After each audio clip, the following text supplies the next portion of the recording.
क्या आपने कभी ध्यान दिया है जब भी आप अपने पेन किलर को खाते हो तो आपकी बॉडी इंटरनली उसे कैसे पेन किलर को रिस्पॉन्स करती है, कैसे वो आपके शरीर में मौजूद हेडेक, एंकल पेन या फिर तेजी से बुखार या कोई भी प्रॉब्लम कुछ ही घंटों के असर दिखने के बाद वो खुद ही बंद हो जाते हैं। सबसे बड़ा क्वेश्चन जैसे कि मेडिसिन में आपकी बॉडी प्रॉब्लम को एग्जैक्ट लोकेशन कैसे पता लगा लेती है जिससे कि वो उस अफेक्टेड एरिया पर जाकर काम कर सके। अगर लोकेशन ट्रेस करने की बात करें तो दरअसल कोई भी दवा आपकी बॉडी में सर्कुलेटरी ब्लड स्ट्रीम के रूप में कहीं भी जा सकती है ताकि जल्द से जल्द उस जगह पर जाके अपना काम शुरू कर सके। आपकी बॉडी में हर मेडिसिन को एक रेस जीतनी होती है। ये रेस होती है आपके ऑर्गन्स में पाए जाने वाले मॉलिक्यूल्स के कॉम्प्लेक्स स्ट्रक्चरल डिजाइन को पार करने की, और उस स्ट्रक्चर में फंस जाते हैं तो वो रेस हार जाते हैं क्योंकि उन्हें आपकी बॉडी में एक फॉरेन सब्सटेंस समझकर बाहर निकाल दिया जाता है।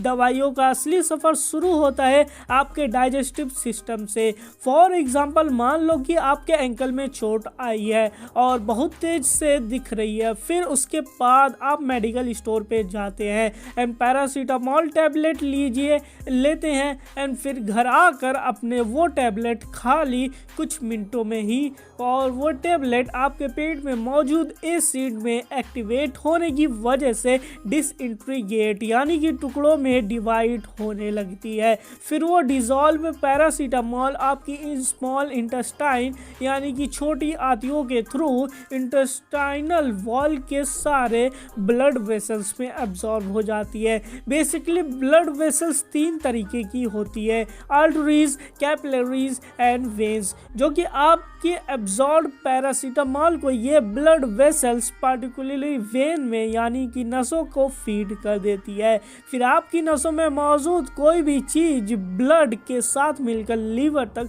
पहुंच जाती है। अब उस पैरासीटामोल को आपकी एंकल तक पहुंचाने के लिए लीवर के टेस्ट को पास करना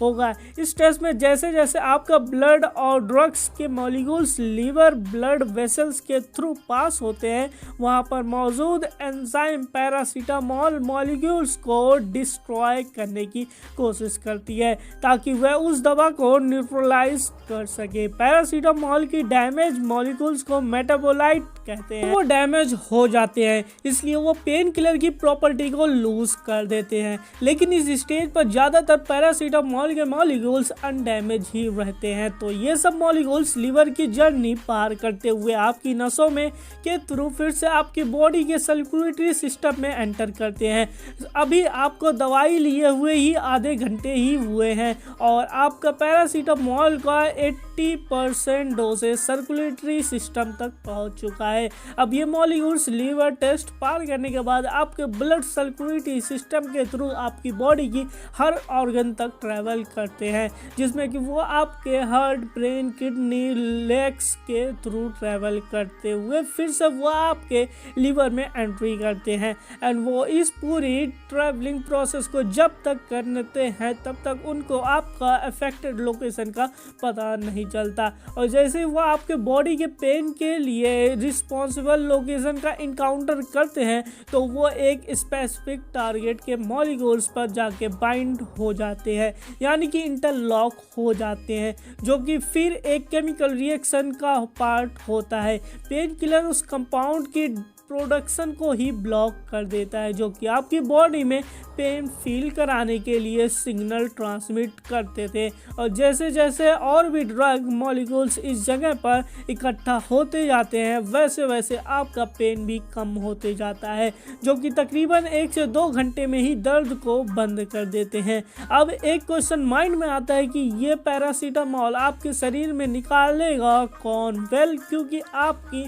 मेडिसिन का पार्टिकुलर लोकेशन तक ले जाने का काम आपका ब्लड सर्कुलेटरी सिस्टम करता है, तो उस मेडिसिन को काम करने के लिए अपनी बॉडी तकरीबन हर 2 घंटे में ब्लड का फ्लो आधा कर देती है, जिससे कि उस ड्रग एक्यूमुलेशन यानी कि टारगेट पर इकट्ठा होना कम हो जाती है। उसके बाद जैसे ही पैरासीटामोल के मॉलिक्यूल्स उस टारगेट से आते हैं तो आपका सिस्टमैटिक ब्लड अपने साथ कैरी के वापस लीवर तक ले जाता है। फिर उस लीवर में आपकी ड्रग का कुछ हिस्सा मेटाबोलाइट में कन्वर्ट हो जाता है, जो कि किडनी के थ्रू फिल्टर आउट किया जाता है एंड आपके ब्लड में 1 मिनट के अंदर ही एक ब्लड साइकिल पूरी हो जाती है, जिससे कि आपका ब्लड कंटिन्यूसली लूप में पहले आपके लीवर में, लीवर से बॉडी की तरफ एंड फिर बॉडी से किडनी की तरफ फ्लो होता रहता है और हर एक साइकिल में पैरासीटामोल न्यूट्रलाइज होकर किडनी के थ्रू फिल्टर आउट हो जाता है।